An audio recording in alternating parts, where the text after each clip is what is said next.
பீஸா வந்துடுச்சு. பீஸா இன்றைக்கும் பீஸா. தம்பி ஓப்பன் பண்ணுப்பா. 2 பீஸா. 2 இது ஓப்பன் பண்ணு. கத்தியங்க. ஓப்பன் பண்ணு. அப்படியே ஓப்பன் பண்ணு. 2 பீஸா ஓப்பன் பண்ணு. சின்ன பீஸாவா சோட்டா?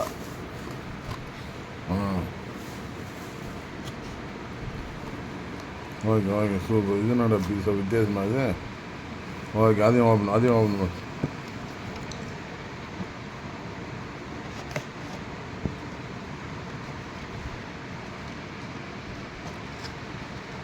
சூப்பர்.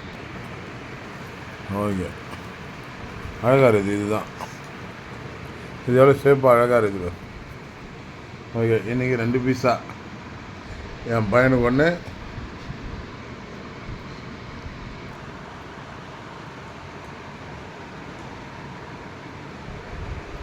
உறவுகளுக்கு வணக்கம். இன்றைக்கி நேற்று பீஸா சாப்பிட்டோம். நேற்று நமிதா இதில் காரில் போகும்போது வனிதா அவர்கள் பீஸா சாப்பிட்டாங்க. அதை பார்த்து தம்பி ராஜேஷ் நேற்று எனக்கு கிஃப்டாக பீஸா வாங்கி கொடுத்தான். இன்றைக்கி என் பையன் ஆர்டர் பண்ணி ஆர்டர் பண்ணி எனக்கு 2 பீஸா. அவனுக்கு ஒரு இது அவனுக்கு, இது எனக்கு. ஏன்னா அழகாக இருக்குது எனக்கு, இது அவனுக்கு. பீஸா வாங்கி பீஸா வாங்கி வந்துக்கிறான். இப்போ பீஸா சாப்பிட போகிறோம். நீங்கள் பீஸா சாப்பிட்றத பார்த்து நீங்களும் பீஸா வாங்கிட்டு வந்து கட் பண்ணி சாப்பிடுங்க. பீஸா கட் பண்ணுறதுக்கு கத்தி என்ன, பீஸா வாங்கி சாப்பிட்றதுக்கு கட் பண்ணி சாப்பிட்றதுக்கு பீஸா கத்தி குழம்பிட்டேன். அதனால் நான் என்ன பண்ண போகிறேன், கத்தியை நீ கட் பண்ணி சாப்பிட்றான்னு சொல்லிட்டு பீஸா சாப்பிட்லான்னு. யாருக்கு பீஸா பிடிக்குமோ இப்படி சாப்பிட கற்றுங்க.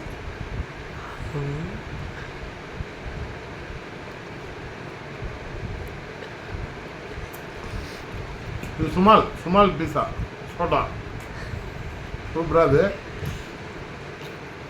இன்னொரு விஷயம் அதை பாருங்க, சிக்கன். இதெல்லாம் அது சிக்கன் இவங்க சொல்கிறாங்க, அது என்னன்னு பார்த்துடலாம். சிக்கன் இல்லையா?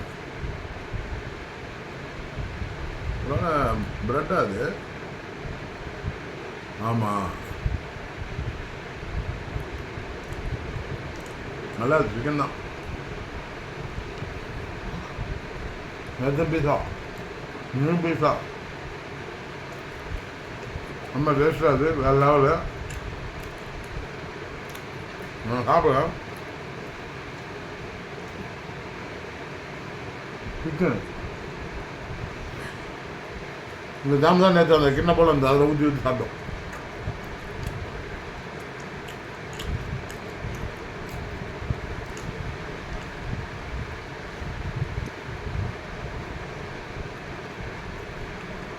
இப்போ என் பையன் சாப்பிட பாப்பமா காட்ட வீடியோ. என் பையன் இப்போ பீஸா கட் பண்ணி சாப்பிட்றாரு. நான் அப்படியே சாப்பிடல, அவர் வாய் சின்ன வாய், அதனால் அவர் கட் பண்ணி சாப்பிட்றாரு. இதோ பாருங்க, இதுதான் சிக்கன். கொஞ்சம் கை எடுப்பா. சிக்கன் இதோ பாருங்க, சிக்கன் பீஸா. பரவாயில்ல, கொஞ்சம் சாப்பிட போகிறான். சூப்பர், சாப்பிடுது. சிக்கன் பீஸா நாளாக கட் பண்ணி சாப்பிடுவார். ஏன்னா குழந்தைல சின்ன வாய், அதனால் சின்னதாக கட் பண்ணி சாஸ் எல்லாம் ஊற்று. நம்மளுக்கு சாஸ் எல்லாம் பிடிக்காது. டொமாட்டோ சாஸ் அதெல்லாம் என்ன டொமாட்டோ தானே. அவர் கட் பண்ணி சாப்பிட போகிறாரு. இந்த வீடியோ தனியாக போடுறோம்.